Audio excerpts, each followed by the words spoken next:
Sprejemanje je način, kako ostanemo odprti in zaupamo. Je drža, ki odpira prostor sebi, drugim in življenju.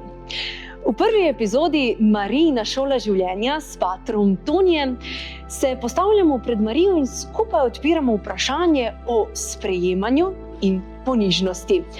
Več o tem v nadaljevanju razmišlja pater Toni Brinjuc.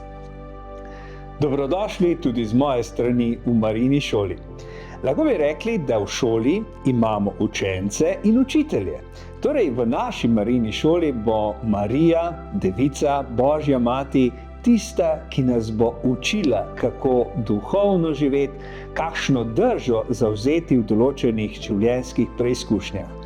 Danes bomo govorili torej o sprejemanju Božje volje. Se mi zdi, da je Marija en tak lik v naši duhovnosti, v našem krščanstvu, ki nam ima zelo veliko zapovedati ravno pri sprejemanju. Se mi zdi, da Marija vse svoje življenje sprejema. Sprejema Božjo besedo, sprejema navdihe, sprejema sinovo trpljenje, sprejema nas, svoje otroke in nas spremlja še danes. Tudi za učenje je potrebno sprejemanje.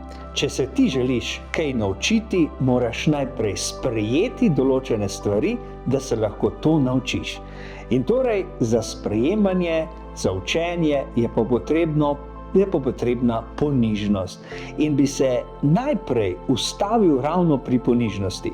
Za Marijo velja, da je bila ponižna Gospodova dekla, rečemo.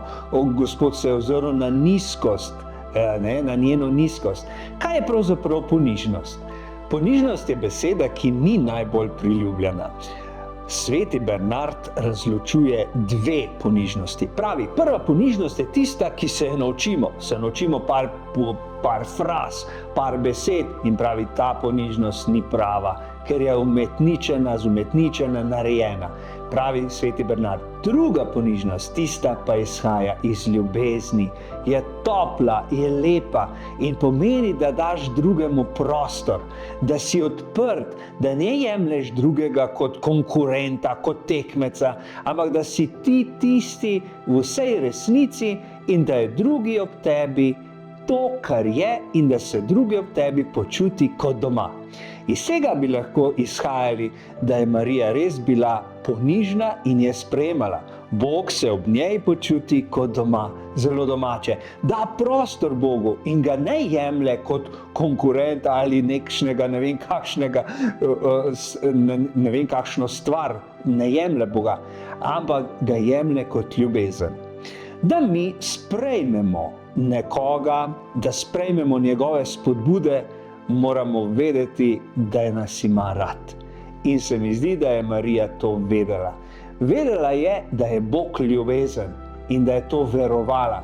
Zato tudi ni bilo težko sprejeti, ni bilo težko zaupati, ni bilo težko dati prostor Gospodu Bogu in sprejeti njegovo besedo in njegove spodbude. Torej, človek lahko sprejme z veseljem to, kar mu drugi da, če ve, da je tam zadaj ljubezen, da je tam zaupanje, da je obojestranski odnos v eni lepoti, toplini in ljubezni.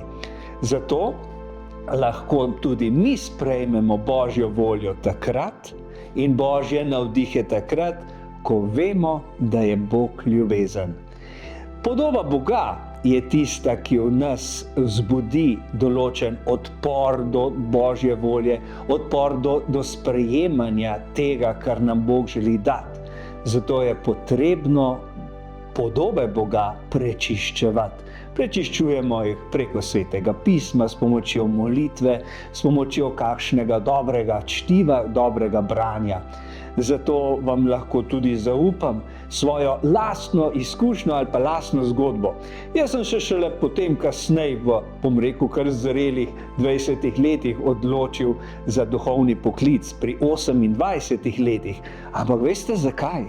Zato, ker sem prej mislil, da Bog mene v nekaj tišči, Se pravi, seveda, če se jaz dojemal Boga kot nekoga, ki je tam nek strog, ki me hoče na vsak način prisiliti, da jaz grem v duhovništvo, seveda sem se temu upiral. Nisem sprejel te njegove spodbude ali pa njegovega navdiha. Seveda, če ti imaš tam neko črno luknjo, veš, da pa te nekdo tja pošilja, seveda ne boš šel, zato ker se bojiš.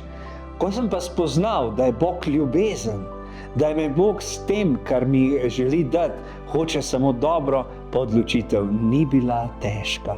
Je bila pravzaprav lepa in osrečujoča, zato ker sem vedel, da je to stvar ljubezni.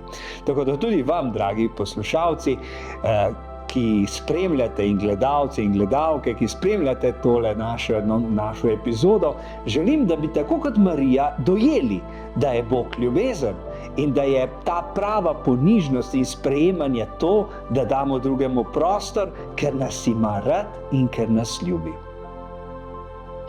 In prišli smo do konca naše prve epizode Marijina šola s patrom Tonijem. Oddajo pa lahko ustvarjate tudi vi, in sicer pošljite nam vprašanja o pomenu Marije in njene vloge v duhovnem življenju. In seveda izbrane bova tudi s patrom Tonijem vključila v naslednje oddaje. Se gledamo!